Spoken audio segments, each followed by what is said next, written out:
6 furlong start at Naas, and the first thing that strikes you about it is the hill that you can see at the very end. Like, you don't fully appreciate the stiffness of the finishing incline from the stand, but it's a fair old climb. Yeah, definitely. You wouldn't really spot it on the TV up the top, but when you're standing down here and you're looking up, and even when you're riding, you definitely feel it. You're on level for 2 furlongs until you get onto the racecourse proper up there, and from 2 down you're climbing the whole way to the line, so the best horse always wins. And does that impact on how you're going to ride the race? Like, obviously, even in the sprint, you still need to keep a little bit in reserve for that. Yeah, definitely. It rides a nice fast track, so once you get there, it's hard to make up ground unless they go very fast. The last furlong can be testing for the leaders depending on the pace of the race. But it's a really nice track to ride. It's lovely and level, and like I said, the best horse usually wins because it's so fair. And it's a track at which you've had some very good days. The Blue Win Stakes, for starters, you've won that, last 2 renewals of that, on Tranquil Lady last year in Caroline Street this year. And just watching them this morning, I had a look at the 2 recordings. They were 2 very different rides that you gave the 2 fillies. Yeah, Tranquil Lady, she's very straightforward filly. She was always going to stay really well. We were planning to go forward on her, and there was a really strong gallop on that day, and I just followed the two leaders and travelled around good, and she picked up well to go away and win well at the line. She was always going to stay a mile and a half. She was very straightforward with her. Caroline Street this season, stepping up in trip for the first time. We just rode her a bit more patience to get the trip. She travelled into it really well and she hit the line good, but there was no worries with any of them. The 2 of them they're good winners. They were. And Tranquil Lady, you kind of came middle up the home straight. Were you expecting that they'd do that? It was a little bit slower that day. Yeah. The reason I came out was because Colin went out. He was the one that had to follow into the straight, so you kind of just have to go where everyone else goes, and that's just the way it played out in the day. And she, like as you say, you never thought that she'd lack for stamina up the incline and again on easy ground? Definitely not. She was always going to stay well. She's a really tough filly, very genuine, and she's got a good attitude. But when I got to the front, she powered clear. And Caroline Street this year, like not so long ago, you were very patient on her, turning for home. You were well back and along the inside with plenty of traffic in front of you. Yeah, definitely. She was a very simple ride as well. She relaxed really good, and she did the right thing for her always to stay the trip well. She was comfortable everywhere, travelled into the straight good, and when I gave her a kick in the belly, she was electric under, and she picked up really good. Didn't show any shortage of turn of speed either, you know. She was quick when I went for her, yeah. And when she got there, she had a good look around. She wasn't killing herself when she got to the front, but was an easy winner as well at the line, so she's an exciting one for the season. Yeah, and like 10 furlongs, is that as far as she wants to go? Because as you say, she showed that turn of foot, and I kind of thought going to the line she was more idling than tiring. That's all. She was just having a good look around. She doesn't lack any speed. I think she's going to stay, so she's fairly versatile, and she, as you've seen last year, she got through heavy ground really well in Leopardstown when she was second to Augusta Rodin, and it was better ground here the last day, so she's fairly versatile all round, so a lovely filly. Yeah, and Royal Ascot Trials Day is coming up again. It's a good pointer to Royal Ascot. Meditate won the 2-year-old fillies race last year, went on to win the Albany Stakes. Caravaggio a few years ago won the Lacken Stakes, I think, and went on to win the Commonwealth Cup. Do you think that Naas is a good kind of stepping stone towards Royal Ascot? Without a doubt, it's definitely a lovely stepping stone for Ascot. It's just lovely timing, around 4 or 5 weeks out, so it gives them time to get a nice run in. The ground's always good here. Summer's starting to come around the corner now. The sun's starting to shine. Yeah, exactly. So it's a good stepping stone for them, and it's a very competitive race day. But like I said, it just sets them up lovely for Ascot. And are there similarities between the tracks? I know on the round track, Naas is left-handed and Ascot's Royal right-handed, but still, in terms of the type of horse that you want to win at Naas, is it similar to the type that you need at Ascot? Yeah, well, when you're going to Ascot, and even on Ascot Trials Day here, you need a good horse. So when you have one of them and they're well balanced, you're fairly confident, you know. But you need a high class horse that's going to be good enough to go and be competitive at those tracks. But you just need something fast that's going to jump and travel and keep going for you. Yeah. You're now a double champion apprentice jockey, one of the top riders in the country. Did you always want to be a jockey? Yeah, definitely. From when I was being able to walk nearly, I was on horses, and I did plenty of pony racing and stuff, and I got the bug early, and it definitely led to an addiction. And like, How did it begin? Like, was your family into racing? I know your uncle is a big pony racing trainer, but were your family into racing as well and into horses? Yeah, that's more or less where it started. Right. Just pony racing was always in the family and stuff, and there was always horses around, so I was up on them in no time. And Adrian and my uncle Hugh, both of them always had plenty of horses around, and was always used to them from a very young age. So I started pony racing then, and I got plenty of support off them, mum and dad and everyone. It was a big family thing. Like, we used to go pony racing every weekend, no matter where it was. We were up and down the country, so it definitely was a lot of hard work from a very young age, plenty of hours, driving up and down the country. Wherever I had to go was taken.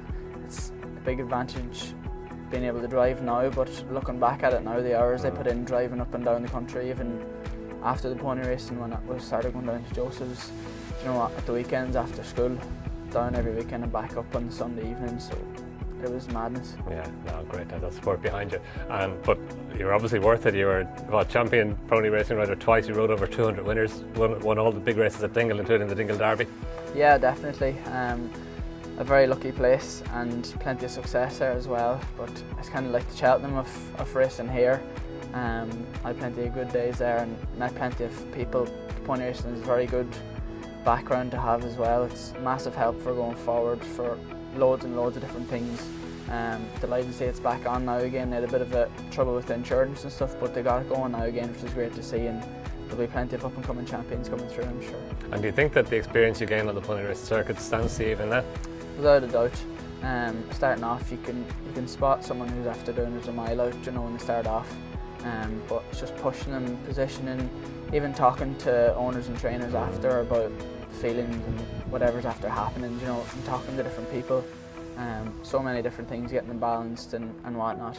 And even the media side of it as well, getting interviewed and all that. Like, some people would never ever see cameras until they come on here, and then they'd be stuck for words when they come on. But when you do all that, you get used to all the grounding, and it definitely pays off. But I was very lucky. I got loads of support through it from loads of different people. They all know who they are now. Yeah. But definitely I would advise everyone to do it.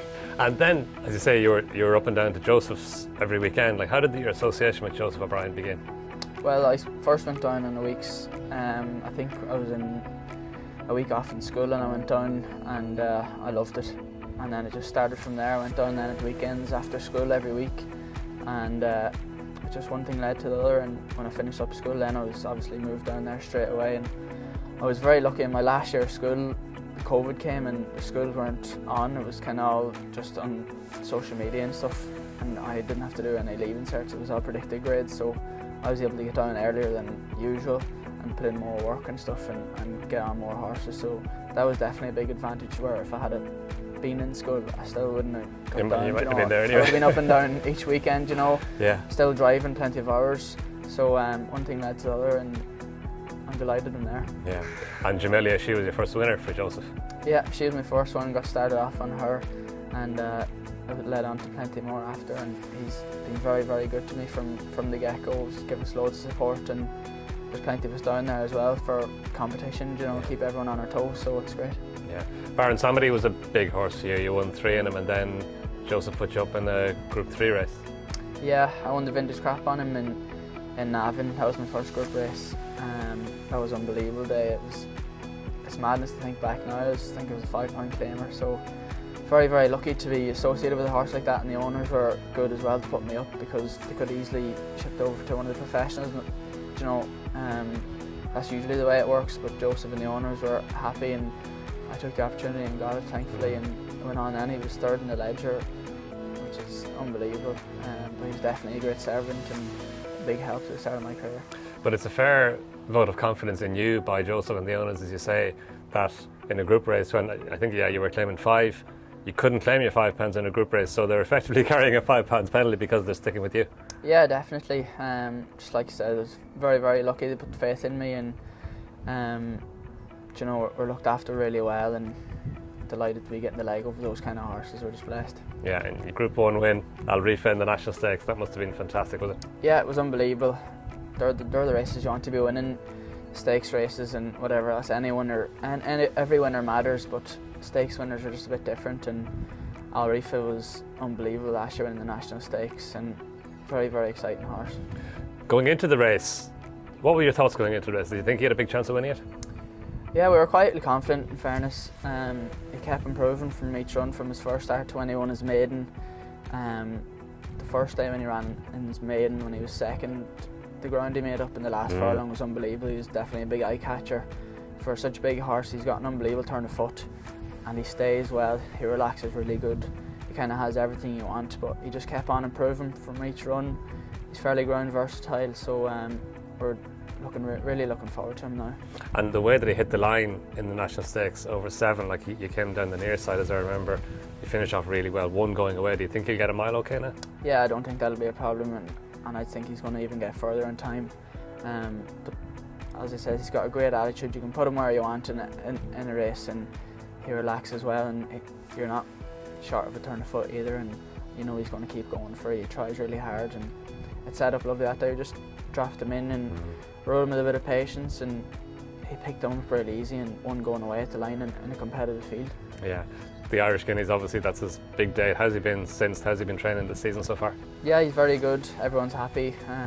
He's in good nick now, and we're not far away from it now. We're only 2 weeks out, so really looking forward to it now, but everyone's happy at home with him. Paddy rides him out every day. He's in good nick, so fingers crossed.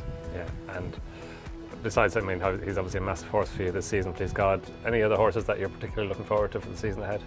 Yeah, well, there's a couple there that I've rode stakes winners on, even Caroline Street there.